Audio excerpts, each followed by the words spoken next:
할렐루야. 또 주일 일부 예배 오신 모든 분들 다시 한번 환영하고 축복합니다. 이 시간 하나님께서 우리에게 주신 이 말씀을 의지해서 함께 웃고 함께 우는 사람들이라는 제목으로 하나님의 은혜의 말씀을 나누도록 하겠습니다.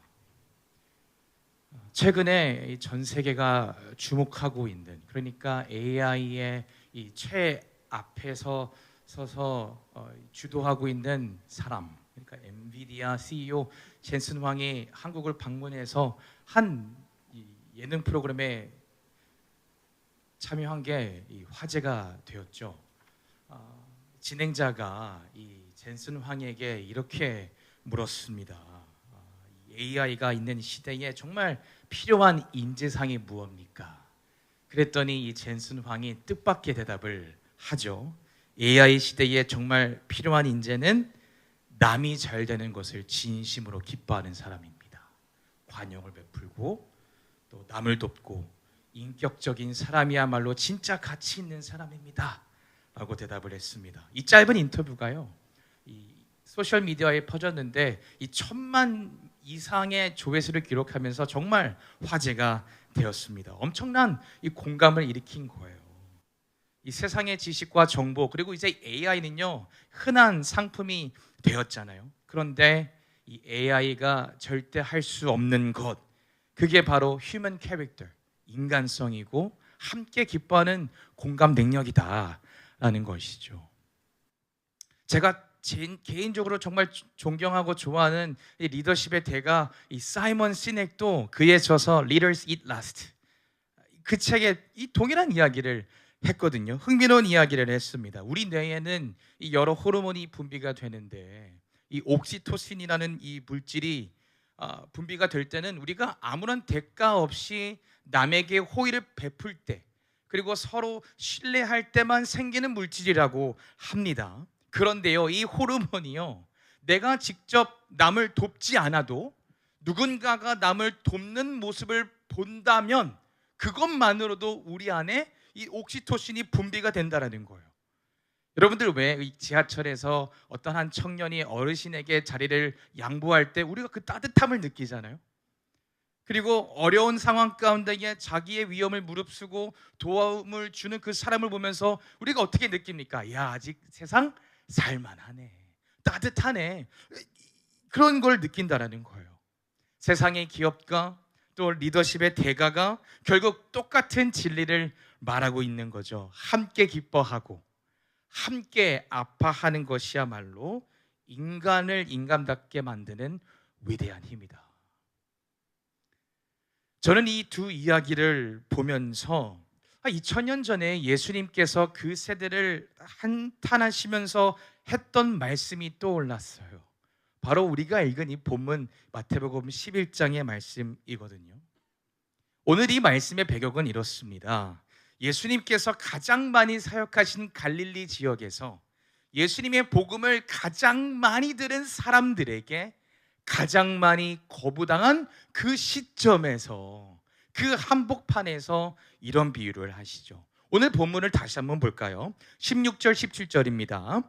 이 세대를 무엇으로 비유할까? 비유하건대 아이들이 장터에 앉아 제 동물을 불러 이르되 우리가 너희를 향하여 피리를 불어도 너희가 춤추지 않고 우리가 슬피 울어도 너희가 가슴을 치지 아니하였다 함과 같도다. 아멘. 예수님 당시 이 팔레스타인 지역 이 마을 장터에서는요 아이들이 자주 놀곤 했습니다. 그런데 아이들이 노는 그 놀이가 대부분 어른들 따라 흉내내는 역할 놀이였어요. 그런데 그 역할 놀이 중에 가장 인기 있었던 세 개가 있는데, 하나는 결혼식, 하나는 장례식, 그리고 하나는 재판장 역할 놀이였습니다. 그러니까 한 그룹의 아이들이 막 피리를 불고 결혼식 노래를 부르면요, 다른 한 그룹의 아이들은요 그 노래에 맞춰서 막 춤춰야 됐어요. 그리고 다른 한편의 이 아이들이 갑자기 막 슬픈 노래 부르면서 아이고 아이고 그러면요, 다른 아이들은요 거기에 맞춰서 막 가슴을 치면서 울어야 했어요. 그래야 놀이가 됐거든요.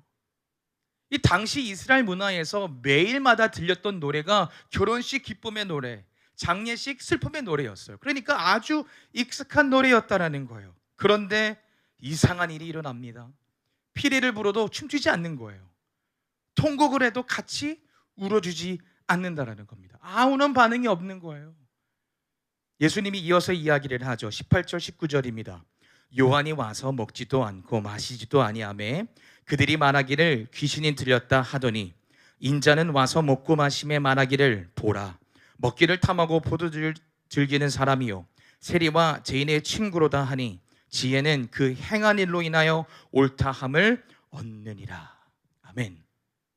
사실 예수님께서 이 비유를 드신 이유는요, 세례 요한의 복음 전파 방식을 싫어했고 예수님의 복음 전파 방식을 마음에 들지 아니하였던 사람들을 향하여 하신 말씀이었거든요.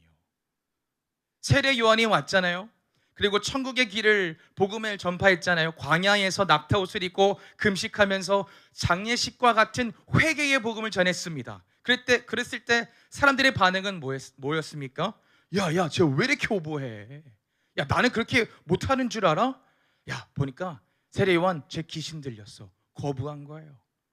반대로 예수님이 오셨습니다. 예수님은 어떻게 천국 복음을 전파하셨어요? 죄인들과 세리들과 함께 밥을 먹으면서 이 결혼식과 같은 기쁨의 복음을 전하잖아요. 그런데 사람들의 반응은 어떻습니까? 뭐야? 선지자라고 하는 사람이 왜 이렇게 빠졌어? 왜 이렇게 먹고 놀기만 해? 아마도 먹보야, 술꾼이야, 죄인들의 친구니까 죽어야 마땅해. 거부한 거예요. 지금 복음의 말씀을 듣는 사람들의 결론은 뭡니까? 세례 요한의 복음 메시지도 싫고 예수님의 복음 메시지도 싫다. 나는 반응하기 싫어. 그냥 다 싫어. 내가 최고야. 지금 이 상황인 거예요. 여러분, 여기서 우리가 중요한 영적 진실을 마주하게 되는데, 문제는 곡조가 아니에요. 문제는 노래를 얼마나 잘 연주했느냐 안 했느냐, 노래의 문제가 아니라 그들이 앉아있는 자리라는 겁니다. 이 본문 16절에 자세히 보면요, 예수님께서 이 세대를 가리켜 장터에 앉아있는 아이들과 같다라고 얘기를 하시잖아요. 여기서 이 앉아있는이라는 이 헬라어 단어는요, 그냥 잠깐 앉았다가 일어나서 딴 데로 간다는 뜻이 아니라 아까도 앉아있었고 지금도 앉아있었고 그리고 계속해서 앉아있는 걸 말하는 거예요. 그리고 누군가에 의해 강제로 앉혀있는 게 아니라 스스로 내 선택에 의해서 그냥 앉아있는 것, 고집스러움을 나타내는 겁니다. 즉, 곡조에 문제가 있어서 반응을 안 한 게 아니라 이미 자신들이 눌러 앉아있는 그 자리가 문제였다라는 거예요. 어떤 자리를 말하는 걸까요? 자기의 기준이라는 자리, 자기의 감정, 자기 인정 욕구, 그런 종교의 자리에 앉아 있었기 때문에, 그러니까 움직이려 하지 않았고 하나님이 어떠한 메시지를 주셔도 어떠한 노래를 틀어주셔도 거기에 반응하지 않고 그냥 소음으로 들렸다라는 겁니다. 이 영적 무지함, 무반응, 이게 오늘 우리 시대와의 사람들의 모습과 같지 않을까? 그런 생각을 하게 됐어요. 제가 이 말씀을 묵상하면서 참 가슴 아픈 깨달음이 하나 있었거든요. 여러분, 요즘 우리 이 사회를 한번 돌이켜보세요. 주변에 한번 보세요. 어떤가요? 마치 장터에 앉아있는 아이와 같이 아무런 반응을 하지 않는 그런 무감각 시대에 살고 있지 않나요? 남이 잘 되면 어때요? 배 아파하잖아요. 남의 실수를요, 너무 가볍게 입에 올리고 살죠. 다른 사람들의 노력을 쉽게 폄하하기도 하고 업적을 함부로 내려치는 문화가 지금 우리의 문화 아니겠습니까? 다른 사람들의 형편에는 눈길 한번 주지 않은 채 철저히 나의 입맛에 맞으면 그거 좋은 거야. 나의 기준에 어긋나면 그거는 나쁜 거야. 그래서 손가락질하고 비난하고 매도하는 문화가 지금 우리가 살고 있는 문화라는 거예요. 그런데 여러분, 더 가슴이 아픈 건 뭔지 아세요? 이러한 메마른 문화가 교회 안에도 스며들어 있다는 겁니다. 오늘 예수님께서 이 비유를 누구에게 가장 먼저 하셨을까요? 1차 대상이 누구였을까요? 하나님을 모르는 저 세상 바깥 사람이었을까요? 아니에요. 누구보다도 하나님을 잘 안다고 자부했던 사람들, 내가 하나님을 잘 예배한다고 이야기했던 사람들, 내가 하나님을 위해서 금식도 하고 기도도 하고 구제도 하는 그 사람들을 향하여 하신 말씀이었다라는 겁니다. 그렇다고 한다면 이 예수님의 말씀이 오늘날 우리에게도 하시는 말씀 아닐까요? 왜 그토록 인간은 이렇게 고집스러울까? 왜 자기만의 자리에 앉아 이 타인의 곡조에 반응하지 않을까요?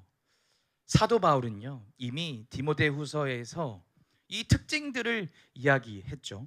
우리 디모데후서 3장 1절에서 3절 한번 볼까요? 너는 이것을 알라.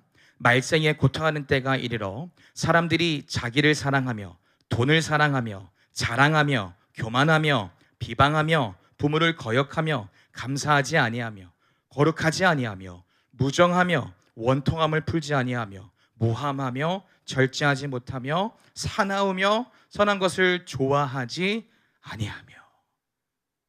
사도 바울은 말세에 나타나는 그런 고통을 긴 목록으로 쭉 이야기를 하는데 거기에 가장 첫 번째가 뭐예요? 자기를 사랑하며. 자기 사랑이 이 원인이라는 거예요.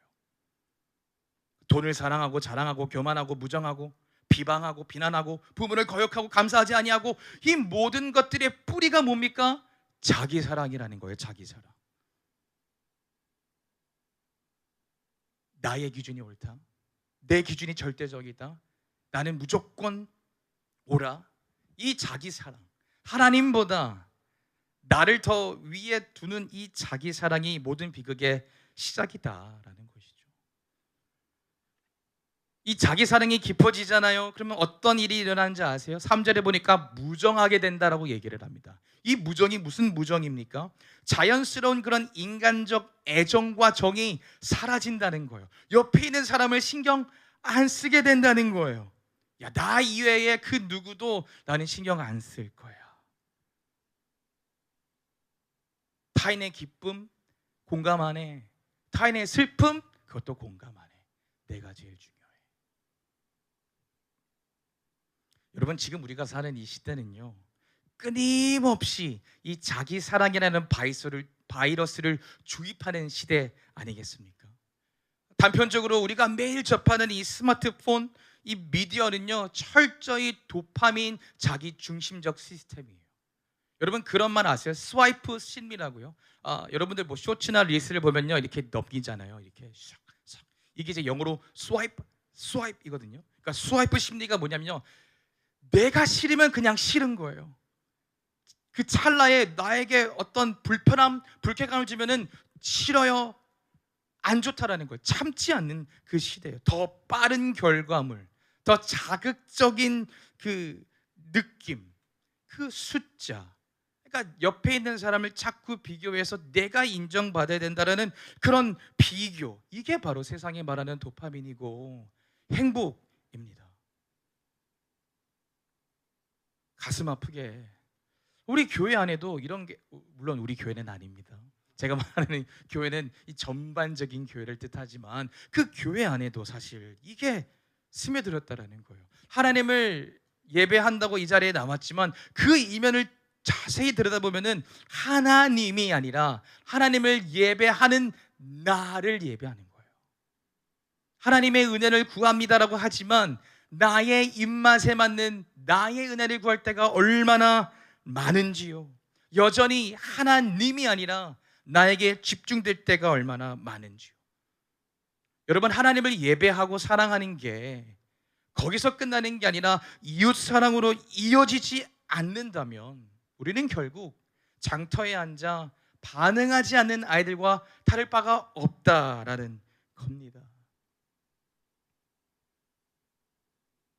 이러한 세대를 향해서 하나님께서는 교회에게 완전히 다른 방식을, 해결책을 주시거든요.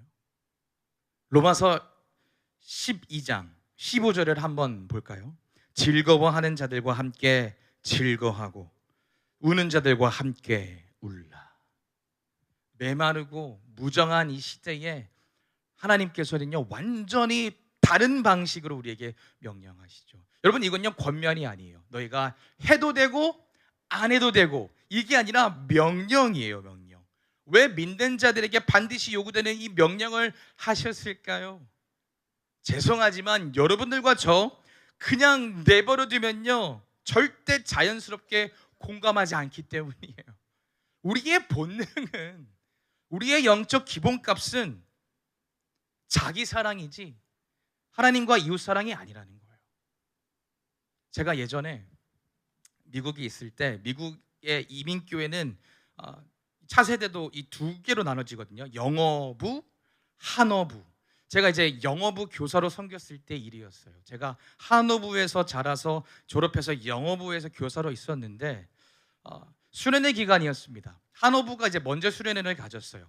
그때 이제 제 후배도 거기에서 기도를 인도하고 찬양을 인도했는데, 수련회가 끝나고 그 담당 목사님이 저한테 찾아오셔서 그러셨어요. 규석아, 야, 한어부 수련회 정말 뜨거웠다. 애들이 다 뒤집어졌어. 그러면서 너 후배가 기도로 인도해서 그렇게 됐어. 그랬더니 제가요 어떤 마음이 들었는지 아세요? 야, 다음 주에 영어부 수련회인데 나도 한번 해봐. 나 못하지 않는데. 그래서 영어부 수련회 때 정말 죽어라 기도했어요. 막 목이 터져라 기도했어요. 왜 기도했는지 아세요? 내가 잘 돼야 돼가지고, 내가 이 영어부 학생들을 뒤집어 놓겠다. 여러분, 우리의 본능은요, 사촌이 땅을 사면 배 아픈 거예요. 옆집에 불이 나면 불 구경하는 게 우리의 기본값이에요. 그래서 사도 바울은 즐거워하되 어떻게 즐거워하라고 얘기를 합니까? 함께 즐거워하라. 여기서 이 함께라는 단어는요 그냥 물리적으로 옆에 있으라는 말이 아니에요. 그 사람의 기쁨 속으로, 타인의 슬픔 속으로 들어가 그 사람의 마음을 느끼며 즐거워하고 슬퍼하라, 이 말이거든요. 여러분, 우리가 이 이웃의 기쁨, 이웃의 슬픔에 직접적으로 들어가 박수치고 눈물을 흘릴 때 그 모습이 결국 오늘 이 자리에 나와서 예배하는 이 공예배의 연장선, 삶의 예배인 줄로 믿으시기 바랍니다. 왜 함께가 중요합니까? 왜 함께가 중요합니까? 왜냐하면요, 하나님 자신이 함께 기쁨을 나누는 분이시기 때문에 그래요. 누가복음 15장에 보면 세 가지 비유가 나오잖아요. 드라크마를 잃은 비유, 그리고 양을 잃어버린 비유, 아들을 잃어버린 비유. 이 세 가지의 비유의 결론이 뭔지 아세요? 나와 함께 기뻐하자예요. 드라크마를 찾았으니 함께 기뻐하자, 양을 찾았으니 함께 기뻐하자, 아들을 찾았으니 함께 기뻐하자. 함께 기뻐하자는 거예요. 또 하나님께서는요 반대로 함께 우리와 슬퍼하시기도 하지 않습니까? 여러분, AI가 아무리 발전한다고 해서요 이 일을 절대로 같이 할 수 없습니다.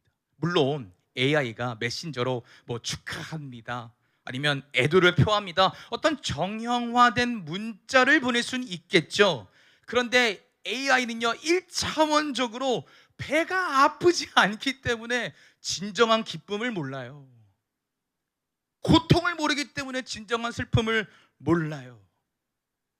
질투와 시기심이 가득할 수밖에 없는 이 연약하고 유한한 인간이 예수 그리스도의 십자가 사랑 안에서 그 시기심과 질투를 극복해 형제와 함께 기뻐하고 축하할 때, 그 자리에 세상이 절대로 범접할 수 없고 과학과 기술이 절대로 범접할 수 없는 하나님의 살아 계심과 성령의 열매를 목격하게 될 줄로 믿습니다.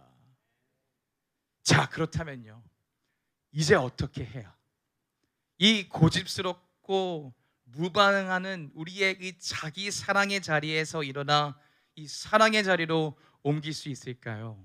그 방법이 뭘까요? 오늘부터 내가 눈을 부릅뜨고, 그래, 내가 그럼 시기심을 버려야지 결단하면 됩니까? 내가 열심히 노력해서 공감 능력을 내가 키워야지. 물론 그것도 어떤 답이 될 수 있겠지만 그건 결론적으로 잠깐입니다. 얼마 못 가요. 왜냐하면 이거는 도덕적 권면이 아니기 때문이에요. 우리가 함께 울고 함께 울을 수 있는 유일한 방법은 오직 복음을 통해서인 줄로 믿습니다. 복음밖에 없다라는 거예요. 예수님께서 오늘 마태복음 11장에 이 비유를 하시고 난 뒤에 후반부에 이 결론을 내리시는데, 장터에 앉아 아무런 반응이 없는 이 세대를 향해서 이렇게 명령하시거든요. 마태복음 11장 28절에서 30절입니다. 수고하고 무거운 짐진 자들아 다 내게로 오라. 내가 너희를 쉬게 하리라. 나는 마음이 온유하고 겸손하니 나의 멍에를 메고 내게 배우라. 그리하면 너의 마음이 쉼을 얻으리니 이는 내 멍에는 쉽고 내 짐은 가벼움이라 하시니라. 아멘. 저는 성경을 많이 읽으면서 이제야 깨달았어요. 이 수고하고 무거운 짐진 자들아, 이 유명한 구절이 여기서 나오는구나. 여러분, 우리의 이 자기 사랑의 자리, 무반응의 자리에서 예수님의 사랑의 자리로 옮길 수 있는 유일한 방법은 예수님의 초청밖에 없다라는 거예요. 예수님의 초청. 여기서 이 무거운 짐진 자, 이 단어는 완료 수동태입니다. 이것은 무슨 말이냐면요, 이미 내 어깨에 짓눌려 있는 짐 때문에 너무 무거워서 버틸 수 없는 상태를 말해요. 그러니까 내가 진 게 아니라 누군가에 의해서 억지로 지어져 있는 상태인 거예요, 무거운 짐이. 여러분, 당시 바리새인들이 이 무거운 율법의 규칙들을 사람들의 어깨 위에 올렸잖아요.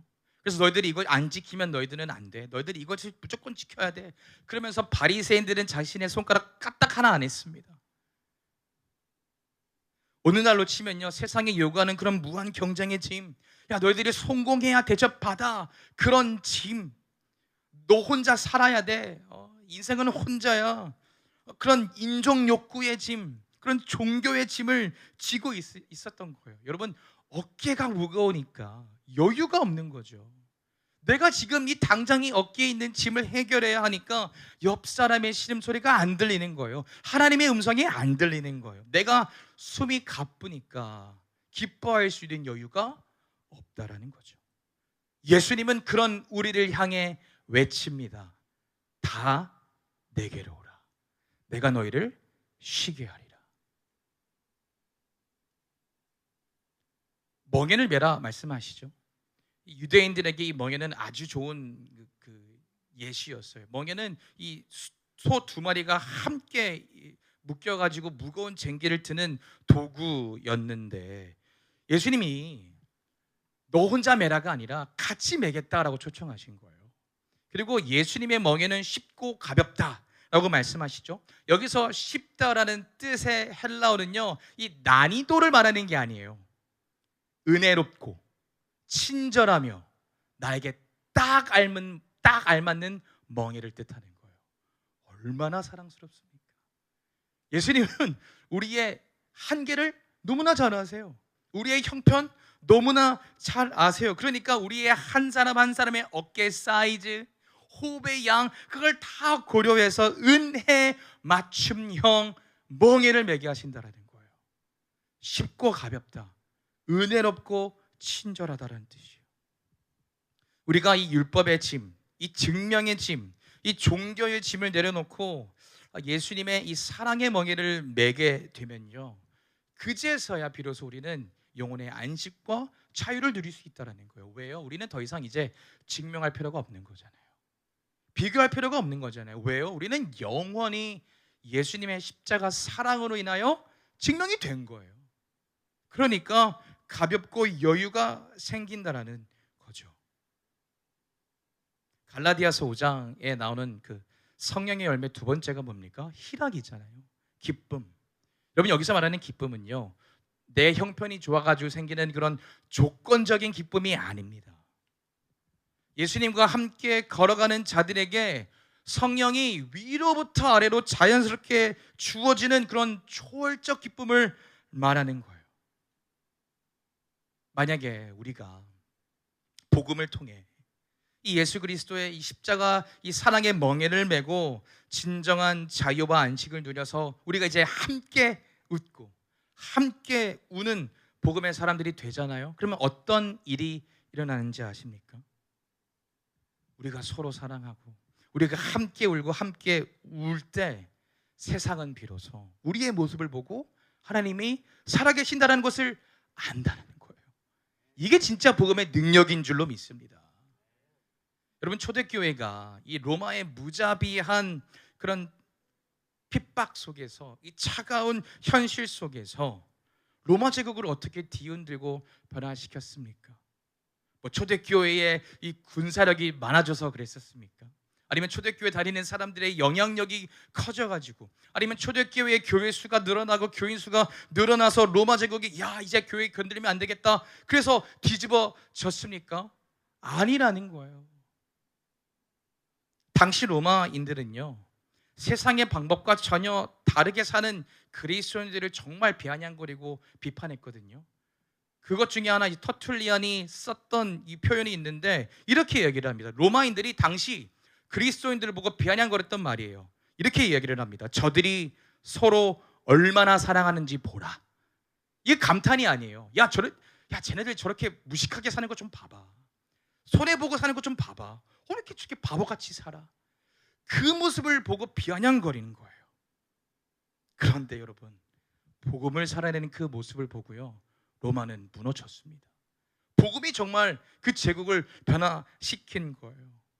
이게 진짜 예수님께서 말씀하신 너희가 서로 사랑하면 이로써 모든 사람들이 내 제자인 줄 알리라, 이 복음의 역동성을 경험한 것 아닙니까?